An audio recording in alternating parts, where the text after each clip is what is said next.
Thank you very much. Thank you very much. Merci beaucoup, Monsieur Nock.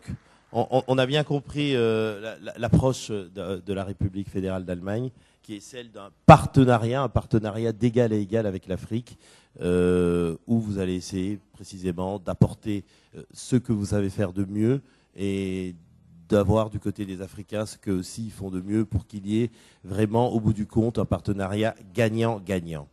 À présent, je vais passer la parole à celui qui a un peu une vue de hauteur, puisqu'il travaille aux Nations Unies, donc ça veut dire qu'il n'est pas focus uniquement sur l'Afrique, mais sur l'ensemble des pays du monde, hein, puisque vous êtes sous-secrétaire général des Nations Unies pour les affaires économiques et sociales, Monsieur Stelzer, excusez-moi, Monsieur Stelzer, et précisément de la hauteur d'où vous êtes, une hauteur qui veut dire surtout du recul que vous avez par rapport à ces questions-là. Comment voyez-vous justement, si on peut dire, le tableau de bord de l'Afrique? Est-ce que pour vous, le continent va dans le bon sens pour pouvoir justement être le continent du XXIe siècle? Merci. Well, first, moderator, let me thank you for giving me the floor last. It doesn't happen very often that the United Nations is having the last word. It's a big responsibility. Thank you. You have mentioned I've been working with many facets of development cooperation, including the MDGs, which have been mentioned today in this round here. Now, let me try to approach this question of Africa in the 21st century, which is a visionary question, from an economic point of view. But every vision, of course, also has to be rooted in a certain amount of pragmatism and of reality. Therefore, I would like to start off with a brief analysis of where we stand, and then I would like to offer a few basic pillars for a strategy to move Africa to a changed role and perception in the global economy. Now, Africa has shown a remarkable transformation in economic performance. You know, during the last years, the African economies put together have consistently outperformed global growth rates. Even during these last years, during the economic and financial crisis, when the world economy was in fact shrinking by 2.3%, Africa has continuously grown by at least 2%. And the United Nations predictions forecast for next year is a growth in Africa of 4.8%. That's dramatically higher than world growth, which is about 2.5%. And that within the so-called developed countries and economies, which is only 1.2% at the most. Now, these headline figures suggest an intriguing proposition, somewhat reversing the original question. Could it be that Africa is already the continent of the 21st century? More specifically, there is a need to explore what has changed compared to previous scenarios when Africa was usually expected at the bottom of any ranking when we looked at it. What are these underlying factors that led Africa suddenly appear much more as a continent of opportunities as opposed to a source of perennial crisis? Now, first, despite the huge problem of poverty and unemployment, we have seen the emergence of a relatively strong domestic demand. The confluence of high population growth and, in many cases, rising incomes for those who have jobs has produced consumption demand that has taken on a greater role in terms of economic structure than in previous years. In fact, if you look at economies like Nigeria, it becomes clear that especially the service sector has taken on a much stronger role in driving economic activity. This includes banking, retail and telecommunications, that has been mentioned before already, all of which are helping to diversify economic activities. For example, the pioneering use of mobile banking in Africa has given many people who previously lacked access to effective money management institutions the ability to save and to invest.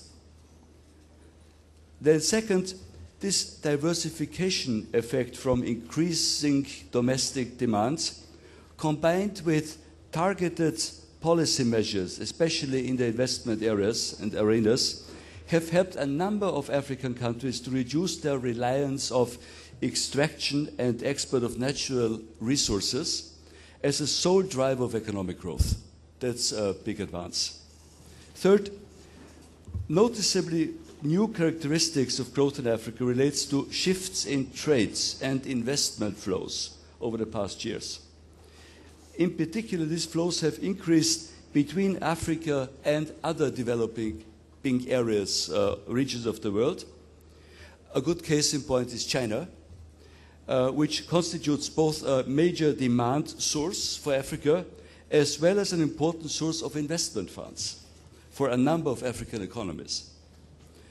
However, and even more importantly, I think that such new trade and investment flows have also occurred within Africa itself, which forms a very welcome basis for increased integration among economies going forward on the continent.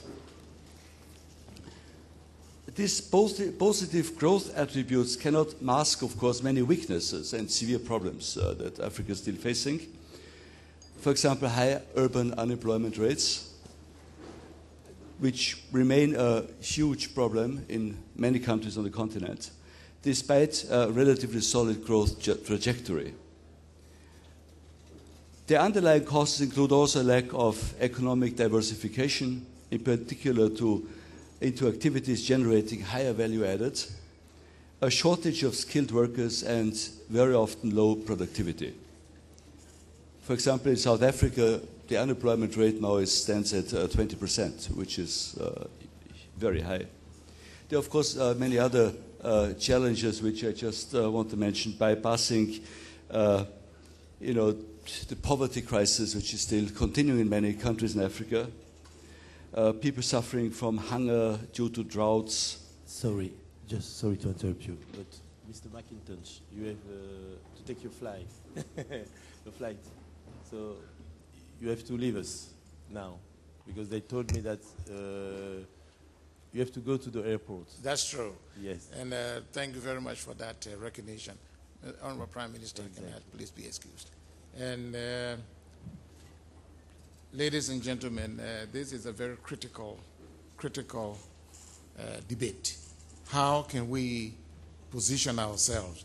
And as I kept saying, it's all of us. It's a partnership.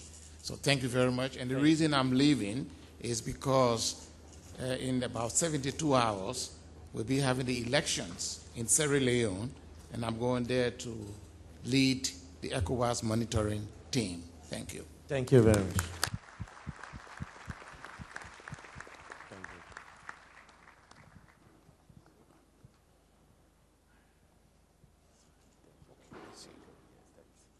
Thanks. Merci beaucoup, Monsieur Stelzer. Désolé de vous avoir interrompu. Je vous redonne la parole, but just 10 minutes left. If you can be quick, Thank you. we can have an exchange. I will not go into the challenges anymore, but like geographic challenges, landlocked countries, inequalities. But let's look forward. What is it? What are the basic pillars for future development, for future opportunities? First, critical steps of boosting agricultural productivity. And agrarian reforms must be at the center of the economies. Most, if not all, the success stories in development have relied on effective transformations of agricultural sector to lay the groundwork for broad-based economic growth. Second, there must be a continued investment in critical infrastructure. This applies particularly to transportation and the energy generation.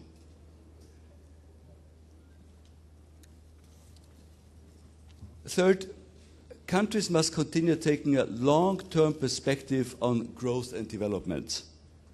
As commodity prices are likely to remain high and volatile in the coming years, there must be efforts to ensure that new agreements for exports, natural resource management, and land procurements are structured properly. This will require counter-cyclical policies to maintain macroeconomic stability in combination with substantial long-term investments in education, health, infrastructure, and agriculture development to lay the seeds for sustained growth economic diversification, and strengthening of intra-African trade ties. Inequality, poverty, and employment issues can all be addressed dynamically through improved education and strengthening of productive capacity of small farmers and businesses. Great investments in education and training are part of this process. While developing the nation's human capital is not an end in itself, it is a crucial factor in allowing countries to diversify and build domestic capacity to take advantage of the new opportunities. The fourth point is Africa has youth power. Its still very young population is an opportunity for economic growth if we invest sufficiently in human capital, that is, in education and health again. It will only pay off if better foundations are laid for economic development and jobs creation along the lines which I've just spelled out. Fifth, given that policies can only be as good as the institutions charged with designing and implementing them, strengthening institutional frameworks is also critical. That also includes increasing accountability and a healthy dose of checks and balances. Sixth, we have to ensure that international aid is strengthened. This refers to financial assistance as well as to technical support and capacity building measures. Seventh, proper public representation and distribution systems must be enacted to ensure that this new growth is shared by all. And then we also have to look at to further aid in the expansion of intra-African trade. Current tariff and subsidy arrangements need to be reassessed. While existing cross-border tariffs can be important sources of revenue, they can also evolve into complex systems of contradictory rules and impede proper transit of merchandise. And finally, and I think this is bringing it all together, every strategy needs to be based on environmentally sustainable principles. With all these issues in mind, including the current strengths and problems of the African continent, as well as the policy actions required for effective change, I am convinced that Africa can become the continent of the 21st century. Merci beaucoup, Monsieur Stézer. Je sais que je vous ai mis la pression parce que non seulement je vais donner la parole en dernier lieu, mais en plus je vous ai pressé parce que le temps nous est compté. Alors, pour ne pas frustrer le public, on va prendre 2 questions, mais s'il vous plaît, vraiment 2 questions, pas de statement, pas de déclaration. Si vous voulez interpeller ou parler en particulier à un des intervenants, vous pouvez les voir après. 2 questions et ensuite chacun conclura en 1 minute. Je sais que l'exercice est difficile, mais on doit parvenir à le faire. Alors, une question. Monsieur qui est là-bas avec des lunettes, il a levé la main le premier. Et peut-être une question par là. Allez, madame. Voilà, comme ça, on est paritaire aussi. Alors, monsieur, allez-y, oui. Oui, bonjour. Moi, Adel Ajouti, I'm a graduate research student in Oral Mediterranean Study. Je vais continuer en français. Bon, la question des sources de problèmes, elle m'inspire beaucoup. Les problèmes de développement en Afrique. On a l'impression que l'Afrique, il coule sous ces problèmes, ou peut-être ce qui se passe réellement. Mais les problèmes, est-ce que ces problèmes qui nous freinent au développement, c'est des problèmes qui existaient déjà? Ça veut dire c'est un ancrage ou c'est une juxtaposition des facteurs, ou c'est nous qui les créons? Ça veut dire c'est le citoyen africain du 21e siècle qui les crée, ou vraiment c'est le peuple africain, il est prédestiné aux problèmes? Ça veut dire on a besoin de créer des problèmes pour vivre, ou c'est les autres qui nous créent ces problèmes pour nous empêcher de se développer? Merci beaucoup pour votre question, monsieur. Madame, désolé, je sais qu'il y en a beaucoup qui voudront, mais on ne peut prendre que 2 questions. Allez-y, madame. Question brève et précise. Microphone, please. Okay. Merci beaucoup. Je suis Dr Saranketa de la Guinée-Conakry. Je voudrais poser tout juste une question. On parle souvent de l'émergence africaine et nous voulons faire le développement de l'Afrique. Est-ce que réellement on peut faire concrètement le développement de l'Afrique sans parler des femmes? D'où votre J'aimerais question. savoir ça. Votre question, c'est est-ce qu'on peut faire le développement sans parler des femmes? Est-ce qu'on peut faire réellement, concrètement, le développement de l'Afrique sans parler pour autant les questions de femmes? D'accord, la question du genre. Merci. Alors, ok, Monsieur Césaire va répondre à votre question. Je vais lui donner la parole en premier. I give you the floor. And your conclusion in 1 minute also, please. Just very briefly to the question posed by the madam, it would not be possible to achieve development without gender equality. This is why MDG 3, gender equality, we consider this the biggest multiplier of all the MDGs, which are all interconnected. But without progress on this one specific MDG, all the others are weak and not achievable. So women and the development of women has to be the center of every strategy which wants to be successful. Thank you. Merci beaucoup. Alors, qui veut répondre à la question sur une sorte d'atavisme qui ferait que les problèmes seraient créés par les Africains? Monsieur Touimi? Non, je ne sais pas. Mr. Nook? Quelle personne ne se reprend, Monsieur le Premier ministre? Et vous en profitez pour conclure aussi peut-être? Redonner un petit peu espoir à ce jeune. Oui, oui. Il n'y a pas de problème. Moi, je pense que les problèmes qui se posent par rapport au développement de l'Afrique ne sont pas des problèmes endémiques ni des problèmes qui ont toujours existé. Le processus est dynamique. Et si vous regardez, par exemple, après les indépendances dans la plupart des pays, notre frère ici qui a parlé d'investissement et du secteur privé a correctement dit qu'il faut absolument avoir un gouvernement ou des gouvernements en place capables de créer des environnements propices, n'est-ce pas, à l'investissement. Si vous partez au moment des indépendances, nous avions des gouvernements qui étaient des gouvernements beaucoup trop forts. C'était des gouvernements en général au temps des partis uniques. Et ce genre de gouvernement ne peut pas créer l'environnement parce que se substituant systématiquement à tout le monde dans tous les secteurs. Donc c'est au fur et à mesure que nous progressons et que par tâtonnement et par erreur et par correction, que nous allons finir par trouver la bonne formule d'un gouvernement qui n'est ni très faible, ni trop fort, mais un gouvernement capable de jouer son rôle précisément en créant l'environnement qui permet ou bien qui encourage les investissements. Je pense qu'au-delà de cela et de l'environnement, il y a la question toujours de la paix. Ça, c'est très important. On ne peut pas se développer sans cela. Il faut absolument créer un environnement de sécurité et dans cet environnement de sécurité, toujours avoir à l'idée, évidemment, les droits humains. C'est-à-dire que même lorsque vous êtes en conflit, comme nous le sommes au Mali, même dans la mise en place d'une stratégie, cette stratégie doit prendre en compte les droits humains à chaque étape, que ces droits-là soient respectés. Donc c'est essentiellement pour dire qu'il y a un élément dynamique qui est là, qui fait que nous bougeons au fur et à mesure pour ajuster les questions. Les problèmes vont se poser. Comme je l'ai dit au départ, et je crois en cela, intuitivement nous le sentons tous qu'il y a un nouveau monde qui est en gestation. Depuis des années, nous parlons de nouvel ordre mondial, de ceci, mais il y a un nouveau monde entier qui est en train de venir avec de nouvelles valeurs, avec de nouveaux objectifs, avec de nouveaux pôles de croissance.